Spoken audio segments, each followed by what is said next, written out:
Hello, Chem 20. So today we're going to be learning about the mole ratio and where we're going to use it. We'll be using it a lot in stoichiometry and in all throughout Chem 20 really. So first thing we're going to look at are what are the ratios of all components in a formation reaction produce ammonia. So if we're producing ammonia, we're producing NH3 gas. So formation reactions is what elements are used to create a compound. Well, we have nitrogen and hydrogen.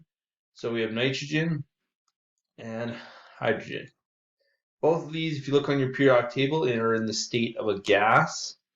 And last important part about this, they are both part of the diatomic. So N2 plus H2 produces NH3. Last thing we got to do here is balance this out. So we have 2 nitrogen over here, 1 nitrogen here. We have 2 nitrogen here, 3 over here. If we put a 2 in front of there, now we have 2 nitrogen, 2 nitrogen. We have 6 hydrogen, and to get 6 hydrogen over here, we put a 3 there. So there is our balanced equation for the formation of ammonia. So the reason we use moles all the time is because moles is a unit that we can transfer between things, and it's like a common ground between them. If we try and convert between these as ratios with mass, they won't work correctly. So we use things like moles so we can get this ratio to be created between each of them. So first part it's asking here is what are the ratios of all components in a formation reaction and produce ammonia? So all we're looking at is our ratios of, for example, nitrogen to ammonia. So just like you've done ratios in math class, well, the ratio that we're looking for is the number that's in front here. This number in front, there we have 3 there.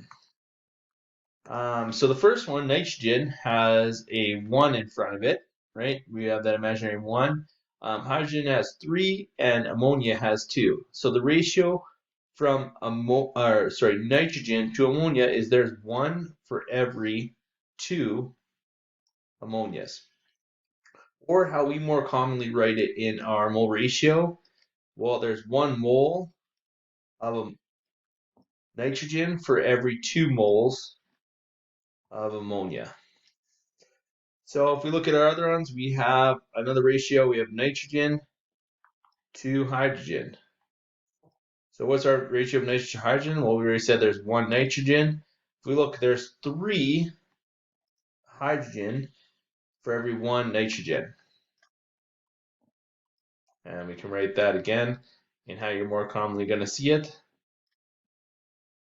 So these numbers in front correspond to like parts, meaning you have 1 part nitrogen reacting with 3 parts hydrogen to make 2 complete ammonia molecules. So that's why we do these. It's a ratio of, it's not like we're adding them together, right? This part here is a reaction. There's something different happening. It's not 1 plus 3 equals 2, right? That's 1 plus 3 would equal 4. This is 1 part of this reacts with 3 parts of this to make 2 ammonias. So that's what is a lot. Sometimes you got to take a step back and look at. There's a different thing of understanding the ratio that exists there. Last one we got nitrogen to ammonia. We've got nitrogen, hydrogen. Our last one would be hydrogen to ammonia.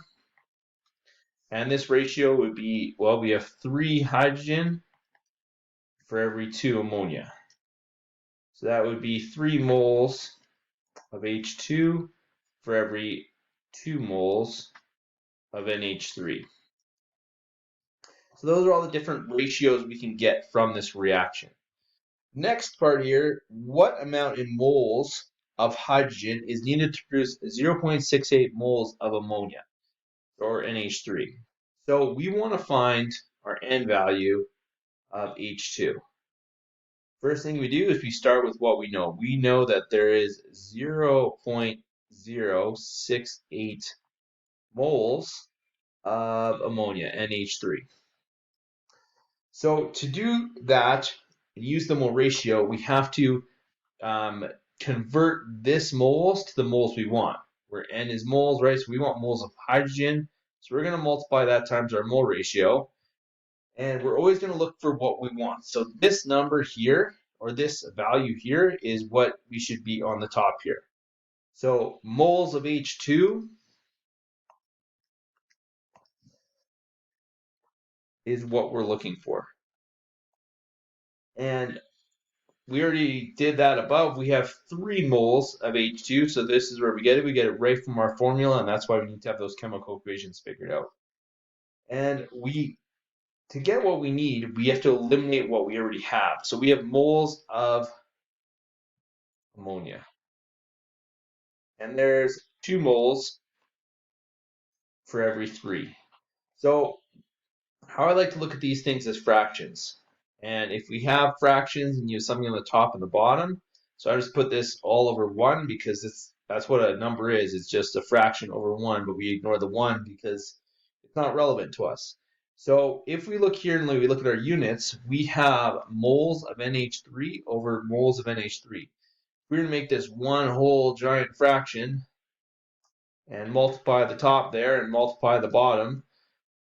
We'd have 1 times 2 and this number times 3, but we've got moles of NH3 over moles of NH3. We can actually cancel those out. And what we're left with is moles of H2. So as soon as we're left with our moles of H2, that's our value we're looking for. We got moles of hydrogen. We check back. That's right here what we were looking for. So we got the right units. And now we just do our math. So if you were to look at this math as a fraction, the same way you would look at any kind of calculation or something like that, you would have the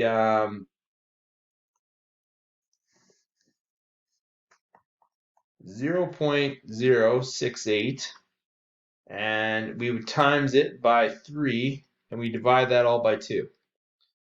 So units over here, we already just did. We do the math here. We are going to get 0.102 moles of H2.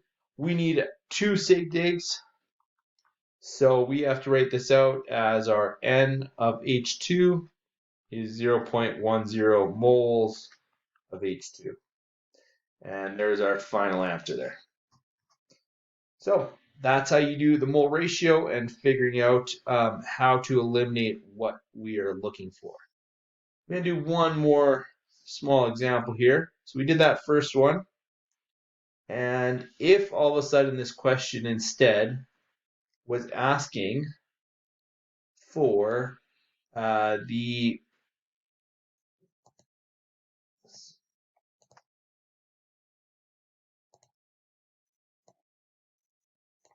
if this question instead was asking for what amount of nitrogen would you need to make this much ammonia?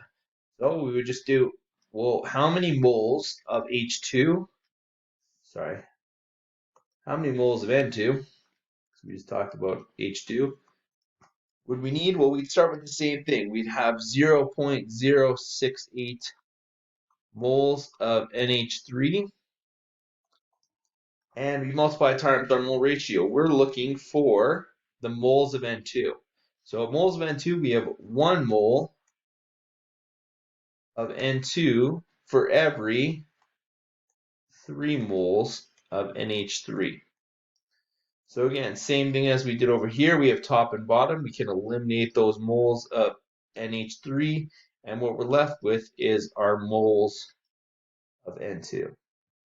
And we do our math, and we do 0.068 and multiply it times 1, divide by 3, and we are going to get 0.023 moles of N2, and that's our sig digs for 2 decimal places there.